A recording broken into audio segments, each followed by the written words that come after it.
اللہ تعالیٰ نے ہفتے میں 7 دنوں میں ایک دن بابرکت بنایا، وہ جمعہ کا ہے۔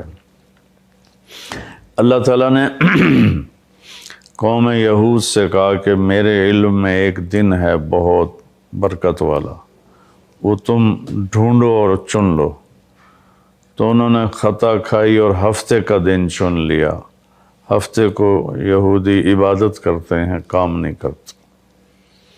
پھر اللہ تعالیٰ نے عیسیٰ علیہ السلام کی قوم سے کہا کہ ایک دن میرے بارگاہ میں بہت بابرکت ہے، دعائیں قبول ہوتی ہیں، اسے تم ڈھونڈو۔ ان پہ چھوڑا تو انہوں نے اتوار چن لیا۔ لیکن جب ہماری باری آئی تو اللہ نے ہمیں نہیں کہا کہ ڈھونڈو۔ اللہ نے اپنے محبوب کی محبت میں جناب رسول اللہ صلی اللہ تعالیٰ علیہ وسلم کی طفیل اللہ تعالیٰ نے ہمیں خود بتا دیا کہ وہ جمعہ کی رات ہے اور جمعہ کا دن ہے۔ یہ سب سے بہترین دن ہے جمعہ کا، اور پورے سال کے لحاظ سے جمعہ کی رات سب سے بہترین رات ہے۔ خصوصی طور پر پھر شب قدر سب سے اعلیٰ ہو جاتی ہے، لیلۃ القدر سب سے اعلیٰ ہو جاتی ہے۔ تو وہ 21، 23، 25، 27، 29 کی راتوں میں کوئی ایک رات ہوتی ہے، تو وہ اللہ تعالیٰ نے بہت ہی بابرکت بنائی۔ اللہ ہمیں نصیب فرمائے۔ تو جمعہ کا دن اللہ تعالیٰ نے پسند فرمایا۔ اس میں ایک گھڑی دعا کی قبولیت کی ہے، وہ چھپی ہوئی ہے۔ اس گھڑی میں جس خوش نصیب کو ہاتھ اٹھانے کی دولت مل جائے، وہ دعا فوراً قبول ہوتی ہے، وہ سیدھی عرشوں پر جاتی ہے۔ علماء نے اس میں تحقیق کی، ہر ایک نے اپنے اپنے خیال کے مطابق۔ بعضوں کے نزدیک جب امام خطبے کے لیے ممبر پہ آتا ہے تو وہ دعا کی قبولیت کا وقت ہے۔ بعضوں کے نزدیک جب دو خطبوں کے درمیان بیٹھتا ہے تو وہ وقت دعا کی قبولیت کا ہے۔ اور بعضوں کے نزدیک عصر سے مغرب کے درمیان کوئی بھی گھڑی اللہ کی بارگاہ میں دعا کی قبولیت کی ہوتی ہے۔ تو جمعہ کی نماز کو اللہ کے نبی نے بہت اہم قرار دیا، اور ارشاد میں بڑے دکھ کے ساتھ یہ حدیث بیان کر رہا ہوں۔ میرے نبی نے فرمایا جو 3 جمعے مسلسل چھوڑ دیتا ہے وہ میری ملت سے خارج ہو جاتا ہے، میری امت سے خارج ہو جاتا ہے۔ تو میں اپیل کروں گا ان بہن بھائیوں سے جو نماز میں سستی کرتے ہیں، کم از کم جمعہ ضرور پڑھ لیا کریں۔ عورتوں پہ جمعہ فرض نہیں ہے، مردوں پہ فرض ہے۔ تو میں کہا کرتا ہوں جو دوست ملتے ہیں جی نماز نہیں پڑھی جاتی، تو میں ان سے کہتا ہوں ایک نماز 5 میں سے طے کر لو اور ایک جمعہ طے کر دو، 2 نمازیں شروع کر دو۔ جس نے بھی اس پہ عمل کیا وہ 5 وقت کا نمازی بن گیا۔ تو جمعہ کی نماز کے بعد جمعہ سے جمعہ تک کے جتنے گناہ ہوتے ہیں وہ اللہ تعالیٰ معاف فرما دیتے ہیں، اور جو جتنی جلدی جا کے بیٹھتا ہے امام کا خطبہ سننے کے لیے اس کو اتنا زیادہ اجر ملتا ہے۔ رمضان المبارک میں جنگ بدر ہوئی، 17 رمضان جمعہ کا دن، اور اللہ نے قیامت کو بھی جو قائم کرنا ہے جمعہ کا دن۔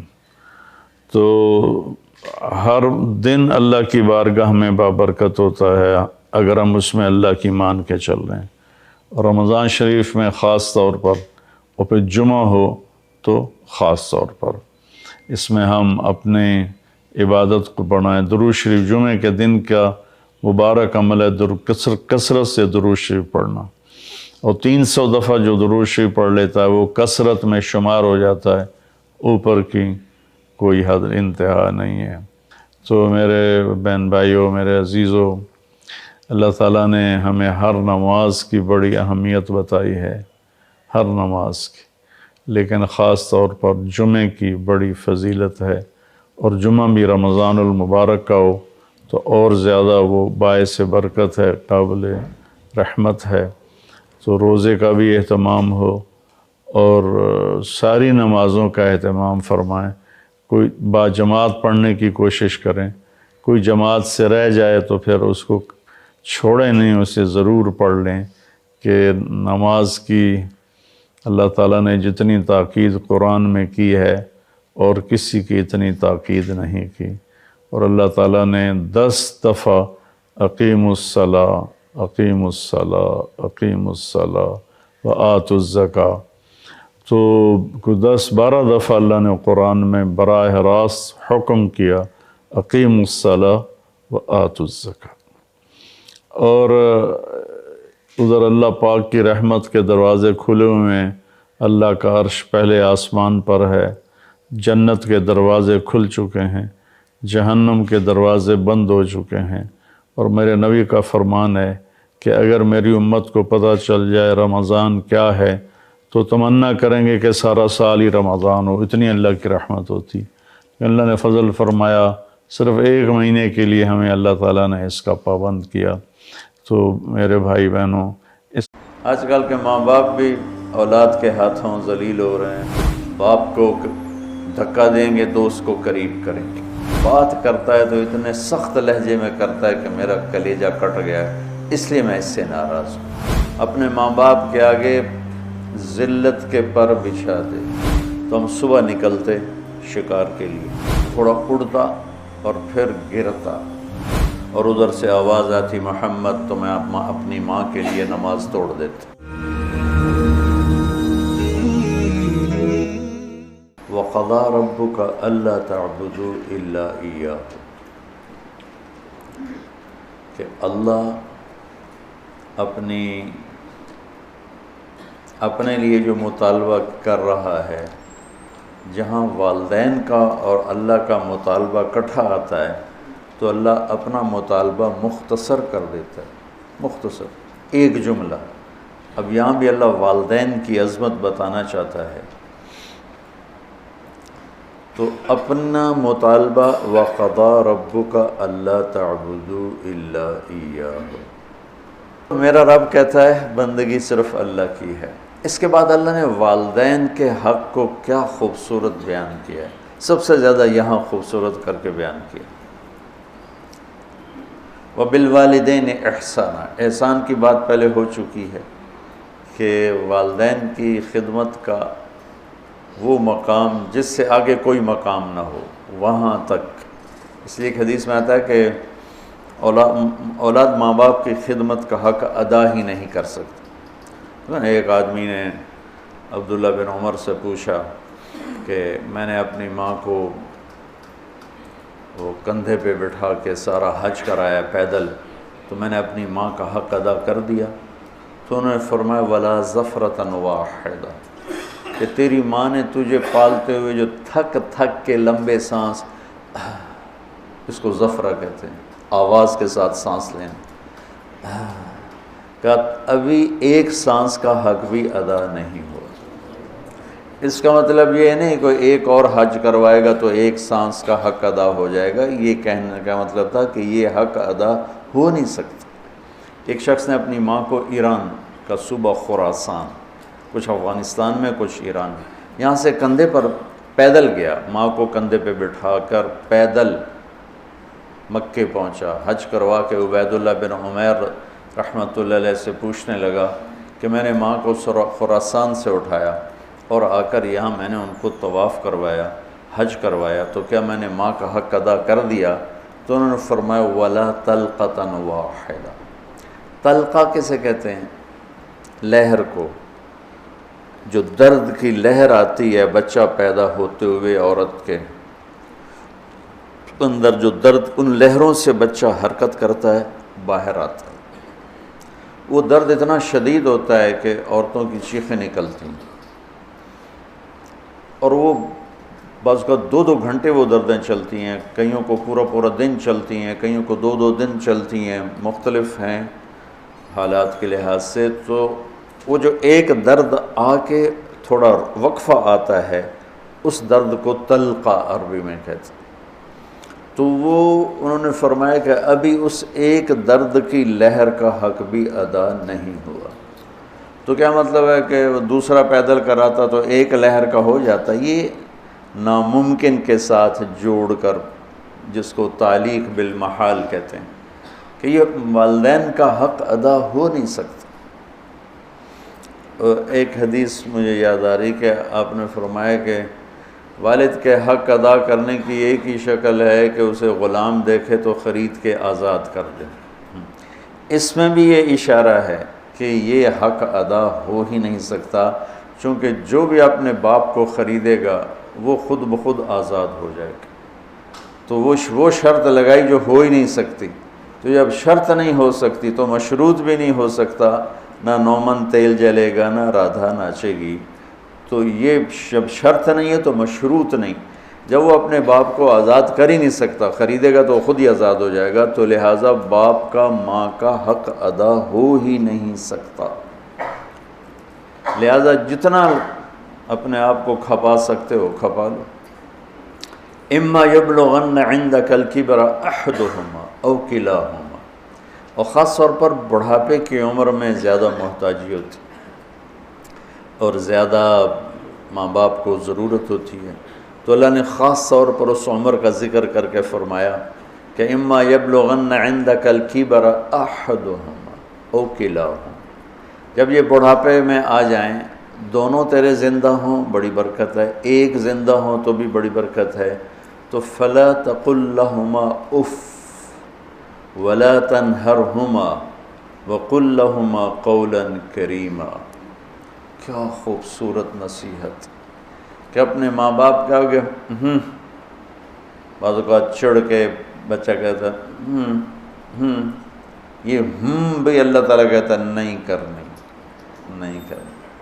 آج کل کے ماں باپ بھی اولاد کے ہاتھوں ذلیل ہو رہے ہیں، دکھی ہو رہے ہیں، خاص طور پر زیادہ پڑھا لکھا طبقہ اور زیادہ ان پڑھ طبقہ دیہاتی۔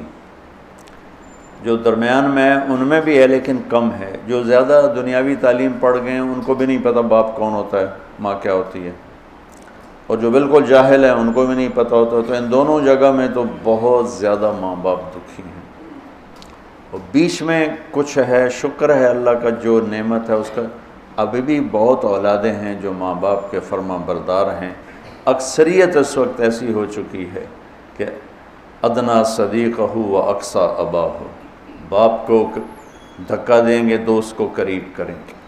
تو اللہ تعالیٰ فرما رہا ہے کہ جب یہ بڑھاپے کا شکار ہوں تو ان کے آگے اف یہ اتنا بھی نہیں کرنا، اور نہ ہی کبھی ان کے ساتھ کوئی سخت بول بولنا ہے بدتمیزی کا، ولا تنہروا وقل لہما قولا کریما، تکلفاً محبت کا بول، نرمی کا بول، آسان لہجے میں ان کے ساتھ بات کرو، کہ کہیں بعض اوقات لہجہ بھی، وہ علقمہ کی والدہ کو کیا گلا تھا بیٹے سے کہ میرا بیٹا نافرمان نہیں ہے، یہ اللہ کا بھی فرما بردار ہے اور میرا بھی کوئی ایسا گستاخ نہیں ہے، بس جب بات کرتا ہے تو اتنے سخت لہجے میں کرتا ہے کہ میرا کلیجہ کٹ گیا ہے، اس لیے میں اس سے ناراض ہوں۔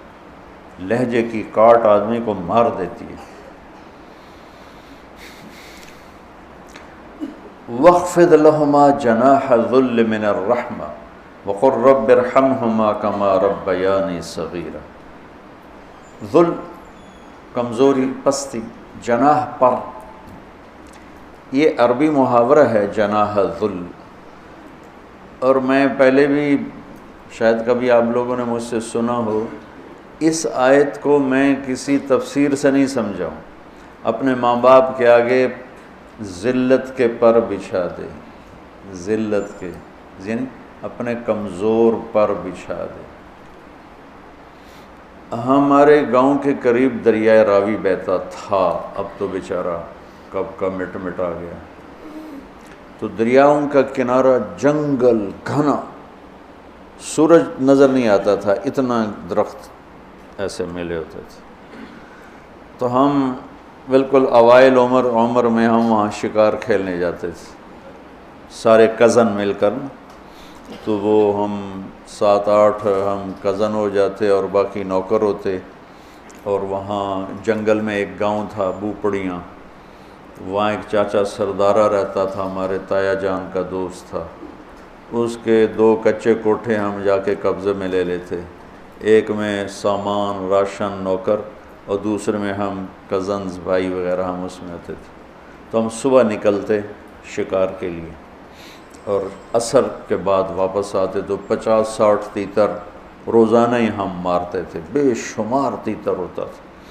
پھر اس کو کسی کو بھون کر کسی کو پکا کر وہ ایک شغل ہو جاتا تھا، بھی تیتر پکدے پہنتے تیتر بھوندے پہنتے۔ وہ جو چاچا سر جنگل میں چلتے چلتے فجوہ کھلی جگہ آ جاتی تھی، بالکل پلین، کچھ بھی نہیں وہاں، جیسے مطلب یہ ہال ہے نا، اتنی جگہ بالکل کھلی، اور دائیں بائیں اسی طرح گھنا جنگل، تو وہ جگہ ہوتی تھی شکار کی۔ چاچا سردارہ جو تھا مرحوم، وہ تیتری کی آواز نکال لیتا تھا، تو مادہ تے مذکر تھا، مردہ ہی مردہ، مادہ تے نر نے تو جانا ہی جانا۔ تو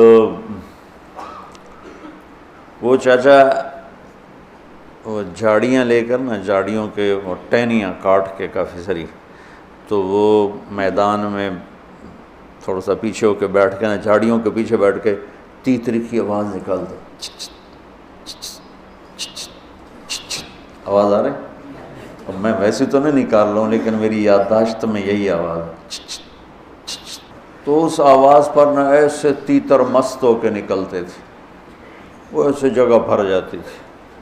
تو وہ ہمارے پاس وہ بندوقیں ہوتی تھیں، کارتوس چھوٹا چھرا ہوتا تھا، تو ہم فائر مارتے تھے، ٹھا ٹھا ٹھا ٹھا ٹھا ٹھا، وہ اندھا دھند ہی فائر ہوتا تھا، تو کسی کو جس کی زندگی باقی ہوتی تھی اس کو نہیں لگتا تھا، وہ اڑ جاتا تھا، اور جنہوں نے ہمارے مقدر میں ہونا تھا ان کو لگ جاتی تھی، تو وہ یوں اوپر جا کے نیچے گرتے تھے ایسے، کسی کو بہت زور کا لگا تو وہیں گر جاتا، اور کسی کو ایسے سینے میں دل میں ایسا نہیں لگا، دائیں بائیں لگا، تو تھوڑا اڑتا اور پھر گرتا، اور گر کے اس کے پر یوں ہو جاتے اور سر اس کا یوں ہو جاتا تھا، ایک طرف ٹانگیں ہو جاتی، ایک طرف اس کا سر ہو جاتا، ایک طرف اس کے بازو ہو جاتے، اس کے پر۔ میں اس آیت کو اس منظر سے سمجھا ہوں، جناح الذل من الرحمہ۔ اب کسی تفسیر کی بات نہیں بتا رہا ہوں، کہ اللہ تعالیٰ کہہ رہا ہے جیسے پرندہ زخمی ذبح ہونے کے لیے اپنے آپ کو پیش کرتا ہے، ماں باپ کے آگے اپنے آپ کو پیش کرتا ہے، من الرحمہ، محبت کی وجہ سے، رحمت کی وجہ سے، مجبوری کی وجہ سے نہیں۔